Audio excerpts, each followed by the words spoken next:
Hello and welcome to another Writerly Witterings with me, Michael Jex, the tea drinking author, who is currently, for once, actually with a cup of tea. Twining's breakfast tea. It's the sort of thing that puts hairs on your chest. So, today, I'm going to be looking at taking apart, field stripping and cleaning and greasing two TWSBI Goes, because that one has been getting a little bit sticky with the piston recently, and that one has just had 2.5 weeks solid with Thea sketching ink from Rohrer und Klingner in it. And I just suspected that a sketching ink that's fully waterproof might gum up the works a bit, so it needed a clean. So how do you fully strip and clean a TWSBI Go? Let's show you.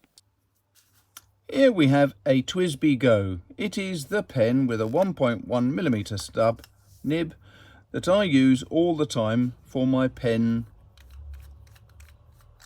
and ink reviews. Why? Because it's good to have a consistent pen that you're using all the time when you're testing new inks, and because a 1.1 stub nib means that if there is any sheen or any decent shading, this will show it. But how do you take them apart to clean them and give them a quick service? Well, the first thing is, I was fortunate 6 years ago when my little puppy, Ridgeback, discovered one of my TWSBI Goes on the floor. And as you can see, she took to it with enthusiasm. She really rather liked it and enjoyed herself with it tremendously. The great thing was that as a result, I got two things. First was, I got a good working appreciation of how these things come apart, and I got a spare nib. So you can't argue. How do these things come apart then? Let's have a look. Right, first of all, you have this spring.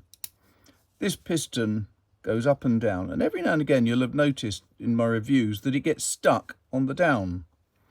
That's because it needs a bit of silicone grease around the piston.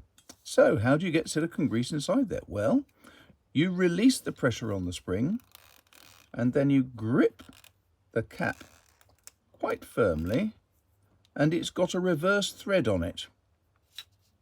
So you can take off the little end piece, and then you can allow the spring very slowly and carefully to release as well.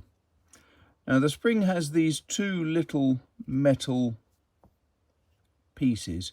On this one it's a later model pen and they're quite firmly attached. Other pens, they may well not be firmly attached, and you need to make sure that you're careful they don't fly across the room at extreme speed, causing a certain amount of mayhem and embarrassment.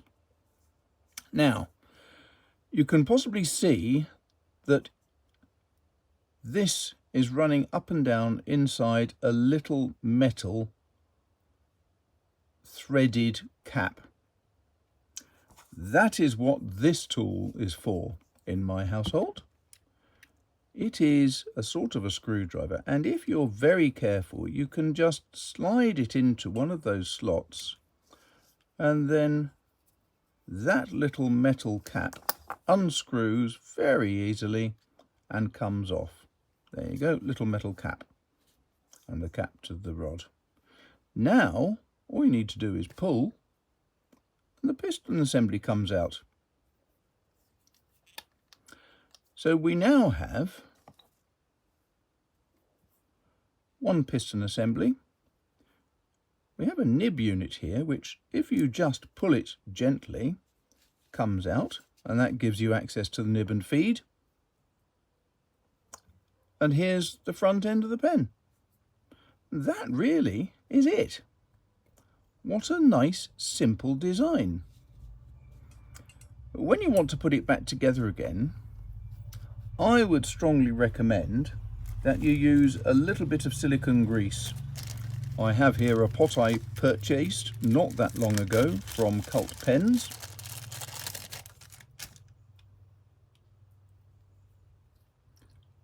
and it's a perfectly usable little pot of grease. Now they do say, oh, don't do it with your fingers, use a cotton bud, because bad things can happen. I think that's complete twaddle and garbage, so I always use a finger. Mainly because I don't tend to carry cotton buds all the time down here on my desk. So that's that done. That goes in there. I need to put the little metal screw threaded thing on top there. It's got the thread there. Doesn't have to be terribly tight. In fact, I'd recommend you don't do it terribly tightly, because if you do, it'll be really difficult to take apart next time. But just use the front end of a screwdriver to tighten it a bit, and that should be fine. Spring goes on. Need to lift the rod up a little bit further. So the spring goes on down to there. Grip it tightly. And then the reverse threaded cap goes on. Is it reverse threaded? I think it is, yes. Oops, maybe it's not. Maybe I'm talking nonsense. Let's do it the right way. No, it's not reverse threaded. That screws on normally. There, the main unit. Be careful when you're doing the nib and feed. I have found that I've managed to damage the sections down the bottom here when I've done other pens.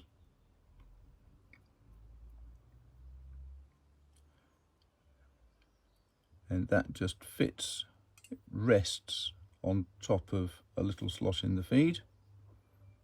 And what I do find is useful is to just rotate the pen gently, and then when you get it at the right position, the nib will slot straight in. In fact, that was far too easy.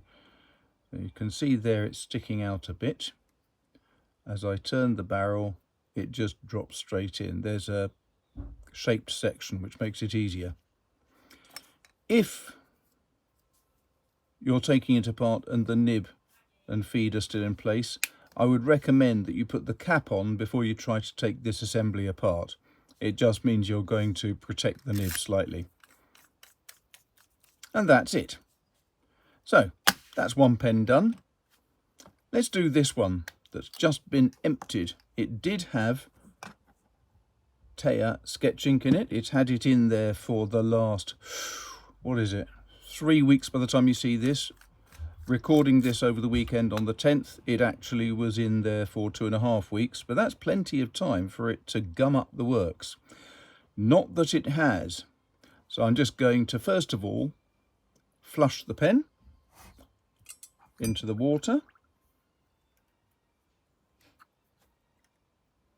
Give it a good few flushes. And this is the joy of using a TWSBI Go. They're so quick and easy to fill and empty. There you go. That is a very successfully emptied pen. Now, as I said before, stick the cap on, and that way you can't damage the nib and feed or injure yourself, which is, in my terms, rather more important. Now, this one is quite tight. That's better. Cap off, spring off.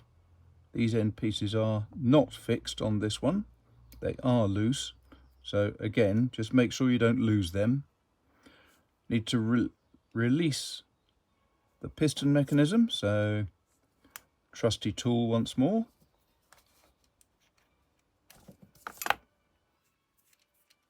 There it goes. Piston out. And a joyfully clean little pen section. Here's my wonderful silicone grease again, and my silicone greased forefinger. There we go. You don't need too much silicone grease. Use it sparingly.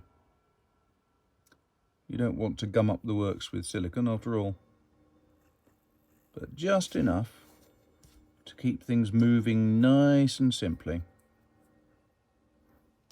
That's that. Oops, forgot the sequence. Put in the little threaded retainer. Tighten it just a bit, not too much, doesn't have to be terribly tight. Spring on top. Pull it down and hold the pressure. Cap on the very top. Tighten it reasonably. And you're done. There you go. 2 TWSBI goes, field stripped, cleaned and re-greased. Right, so there you have it. 2 TWSBI pens, beautifully cleaned and ready for further service. And I have to say, thanks so much to everyone who's been very supportive of the channel, especially people on Patreon. I've got an interesting thing coming up on Patreon before too long, actually, and it may be a Kickstarter, which will be a new book. This is the latest book that's just coming out in October, and a thrilling, rattling good read it is too. In fact, it says, superb, a fast-moving and gripping plot. That was Publishers Weekly, and they are not people to be sniffed at. And then on the back, there's a whole bunch of other people who have said really nice things about my books. So why haven't you got any yet? That's the question I have to ask. Anyway, if you want to support the channel, you can support it by buying a book. That's a good way. Alternatively, you can go to Patreon. There's a link down the bottom. Or you can buy me a coffee. Or you can do any of those other wonderful things. But do please subscribe. Hit the bell button for notifications for future videos. Like this video because it makes a hell of a difference with the algorithms on YouTube. And apart from that, thanks very much for watching. And I'll speak to you in a week or so. Maybe also purely because I'm going on a cycle ride this weekend and with 2 friends who regularly cycle long distances, and I haven't done long distance, by which I mean 25 miles, since May. And my friend Mark, when he does long distances, he's doing 100 miles in a day. So it could be a challenging few days in France. But I'm sure I'll survive. And for those of you who aren't interested in bikes, books or pens, here's a couple of videos of a little puppy behaving badly. It's what she's good at. Bye-bye for now.